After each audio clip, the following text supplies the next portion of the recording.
Hi, habt ihr auch so einen Moment in einem Videospiel, einem Buch, einer Serie oder sonst in irgendeiner Geschichte, den ihr so einprägsam, so beeindruckend findet, dass ihr selbst 10 Jahre später immer noch zu diesem Moment zurückkehrt? Das hier ist meiner.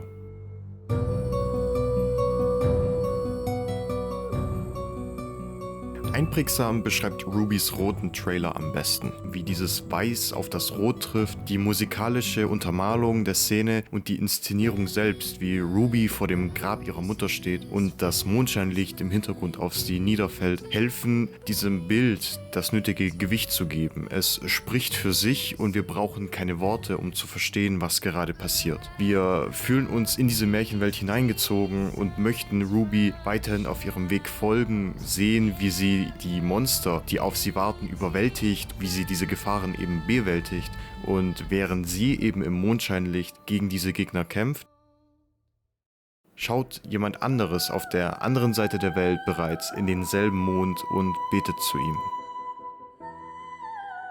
Während Weiss langsam in die Realität zurückkehrt und der Moderator ihren Bühnenauftritt ankündigt, bereitet sie sich mental auf diese Performance vor, während das Scheinwerferlicht auf sie niederbrennt.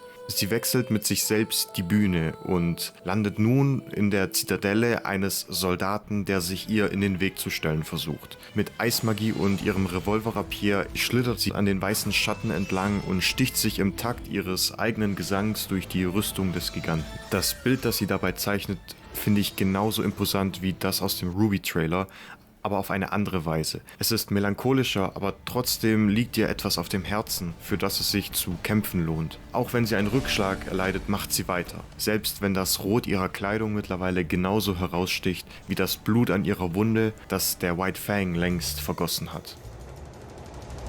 Blake und Adam sind ihre wichtigsten Mitglieder. In diesem roten Blätterwald warten sie auf ihre Chance und schlittern einen Abhang hinab, um auf einem Zug zu landen, der voller Militärgerät ist.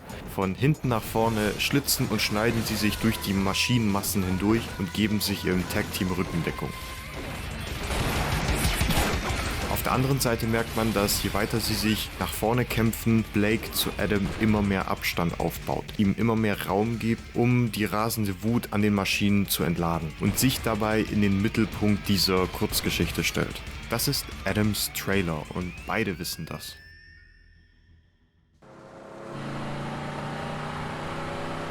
Während Blake und Adam also einen Zug unsicher machen, schmeißt sich eine gelbe Bestie auf ihr Motorrad und infiltriert eine Party.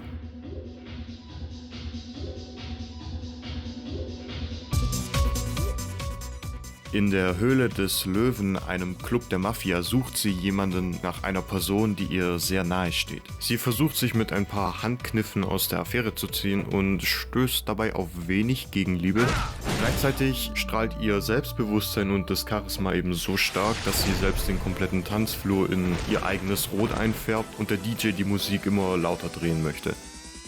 Immer mehr Leute dreschen auf sie ein, sie versucht sie von sich zu schlagen, zu drehen, sie kickt und wirbelt herum, schreit und schleudert ihre Wut und ihren Spaß auch einfach in diese Disco hinein und überträgt ihren Enthusiasmus und ihre Freude an dem Ganzen nicht nur auf uns, sondern auch auf die langweiligsten Zwillinge der Welt, die jetzt Lust haben, gegen Yang in einem Tanzduell anzutreten. Das Klicken und Klackern, während sie die Shotgun-Fäuste auflädt und abfeuert, ist so befriedigend, dass ich mit breitem Grinsen hier sitze und sie für den nächsten Sprung in die Action anfeuern möchte.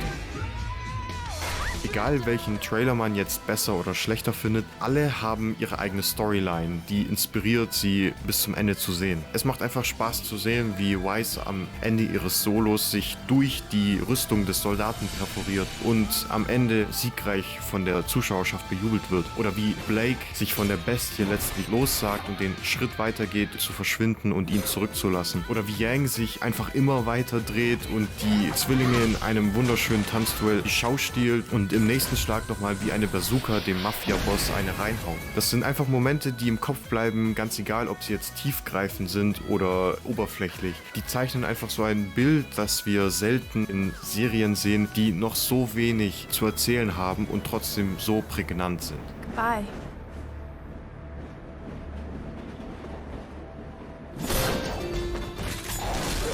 Trotzdem bleibt für mich der Ruby-Trailer ungeschlagen. Wie sie einfach im Sturzflug sich in perfekt angewinkelte Posen schwingt, wie ihre Kreativität im Takt der Musik spielt und selbst wenn sie einmal zurückgeschleudert wird und einen Schlag einstecken muss, die Musik langsam wieder zurückkehrt und sie dann einfach nur noch Gas gibt. Für mich das Wunder des Anfangs.